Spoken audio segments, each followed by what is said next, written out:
Municipality रहेगी और तो कहीं तो अपने लटक जी पर कहाँ जाग लांगी कहाँ जाग हमें याद रखनी पड़ी अगर हमने जय नेता आज जगह आप आया और गुआई बेरे हूँ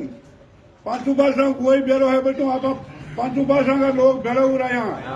और हगला लोग आपने सहयोग में आया है 36 कौम का हगला आप आया और भाईचारे के हिसाब में आया बाद में कोई मतलब नहीं है नाराबाई लगाओ म्युनिसिपलिटी हटाओ जाहिल बचाओ। आज म्युनिसिपलिटी के मामले में आज कोई कनेक्शन लेवे ना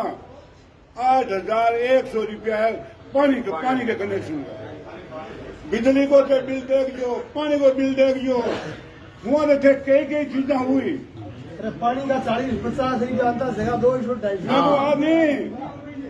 थे मकान बनाओ ना मकान परमिशन लिया तो 50,000 तो कम रुपये नहीं लाग सके गाड़ी थी हमारी जमा कराओ ये बात अगली बात हुई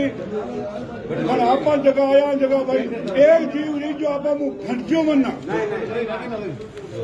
आत्मा में पूरा विश्वास कर चाहिए।